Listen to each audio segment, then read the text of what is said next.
Hi everyone, and welcome back to our second video about the new Olympus OM-D E-M5 Mkii. In this video I'm going to talk to you about the 5-axis stabilization and particularly about the 5-axis stabilization in video mode. The reason for this is that on the previous OM-D cameras and also the EP5, for video the cameras only used 3 axes instead of 5. Now the E-M5 Mkii uses 5 axes for both still and video mode. So I'm going to show you what are the improvements, how it works, what are the options, and also how it compares to the original OM-D E-M5.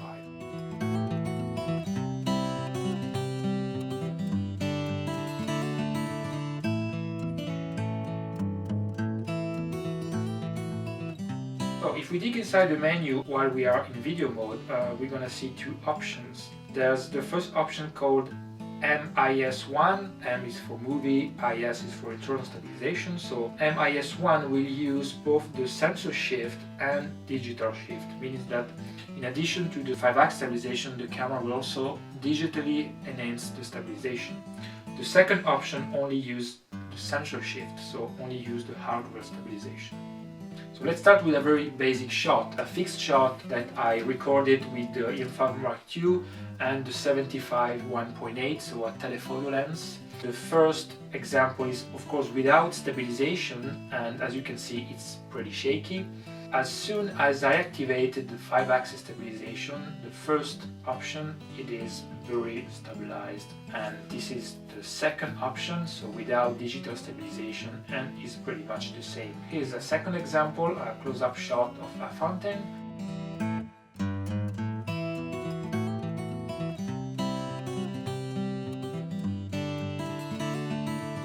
In the different example I shot, actually I find that the first option, so with digital stabilization, is slightly better, but for fixed shot like this, the difference is really minimal, so both options will work fine.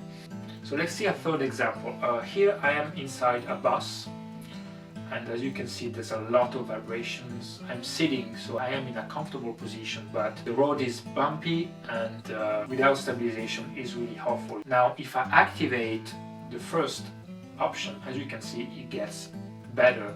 I mean, there's still a lot of vibrations, so the 5-axis stabilization cannot compensate for all of them, but it is far more stable than the first shot I show you.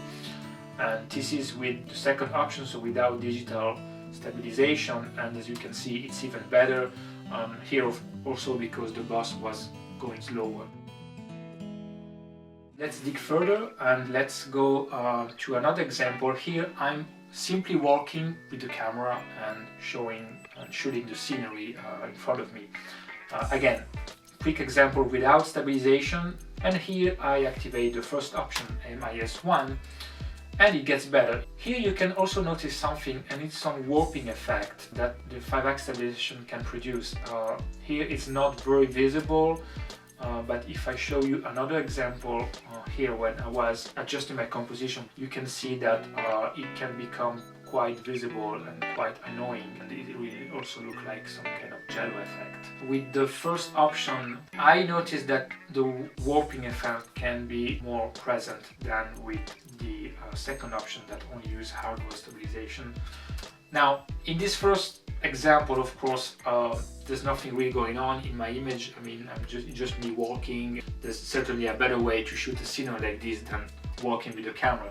So let's see another example where I'm following a subject. Here you can really start to see how good the stabilization can be on the E-M5 Mkii. So here I'm following Heather, going down this little area of the Valentino Park. The terrain is uneven, so it's not, of course, the best terrain to shoot stabilized shots, but as you can see, the E-M5 Mkii is doing quite well. I mean, those shots almost look like Steadicam shots. Of course, they're not exactly as Steadicam shots. I did many videos with Steadicam operators, and of course, they will do a better job than this, but in some portion of my footage, it almost reminds me of Steadicam shots. Now let me show another example where I want to highlight another small issue I found with the 5-axis stabilization. So As you can see here, I'm working forward, then I'm going to start to pan on the left to keep header in the center of my frame.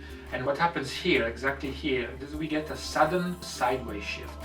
So it looks like I panned on the left too quickly, but it wasn't the case. But it seems that the sensor shift detected a movement and tried to overcompensate for it. So and this is something that I noticed on different shots. Let me show you another example that is even more clear. So I'm approaching header again.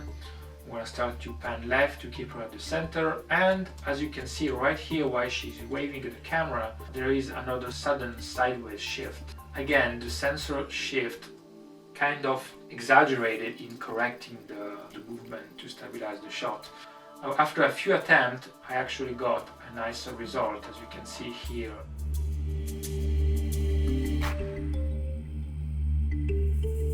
Another quick example I want to show you is a basic panning from right to left. I'm using the 35 to 100mm 2.8 by Lumix.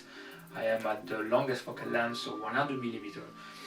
And I'm just panning from right to left, and then I decide to stop where those flags here. And as you can notice, as soon as I stop, there is a slightly adjustment to the right, so it doesn't stop exactly where I want it to. If I use the first option, so I add also digital stabilization, it's actually slightly better, because when I stop my movement, it will be more precise to stop exactly where I want it to. It's not perfect, but you don't get that slow adjustment on the right like in the first example. So I would say overall that the first option, so sensor shift plus digital stabilization, helps a little with this kind of movements.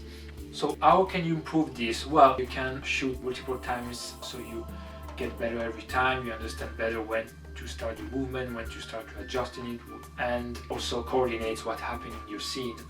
Overall, what I show you is if there's something happening in your scene, there's a story or there's a subject, there's some interaction, then of course people that see your video will notice less this kind of imperfections. Of course, it's just you working with the camera and panning left or right, then of course you might notice more this kind of imperfection. Also, every example I show you in this video I shoot handheld like this. Sometimes I use the landscape grip, sometimes I just use my hands on the body. So there are many accessories. You can certainly improve the result by not only using the camera and the 5-axis stabilization, but also using the right accessories so that your work as a camera operator gets even easier and more comfortable to do. And since this camera has an improved video quality with more frame rates and better compression, it certainly becomes an interest tool for filmmakers.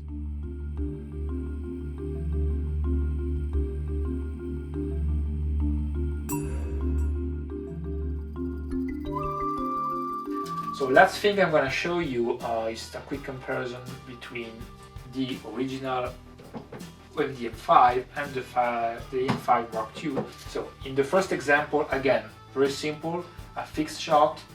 I'm starting with the original E-M5 with the stabilization on, and as you can see, it does a very good job, but you can still notice some slight movement. It is not perfect. Now, if I show you the same result with the E-M5 Mark II, it is slightly better, more still, less micro movements inside the composition. So there is an improvement over the 3-axis stabilization. It's not huge, but it's there. Then let's see another example of me working and following header. This is with the original E-M5, and as you can see here as well, the E-M5 does a good job. There is some slightly warp effect, as I showed you before.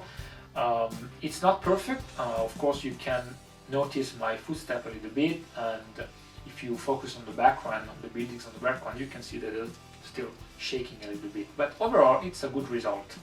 Now I'm showing you the same video with the E-M5 Mark II. This is the option number 1, so sensor shift and digital stabilization.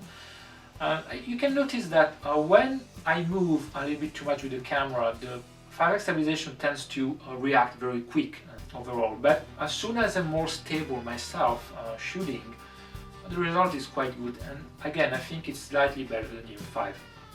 As I said before, the difference is not huge, but it's there. And here it's actually probably even better. Same action, same shot, but I'm not using the digital stabilization, so I'm with option number 2. And again, when I can be really still and really concentrate on my subject, I mean, if you focus on also on the buildings and background, they are a little bit more stable than with the M5.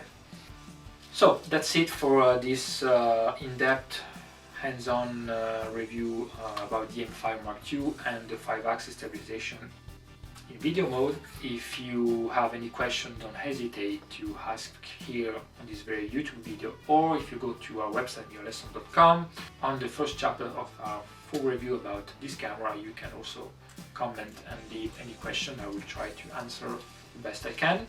So thank you for watching, and if you like this video, don't hesitate to share it. Thank you.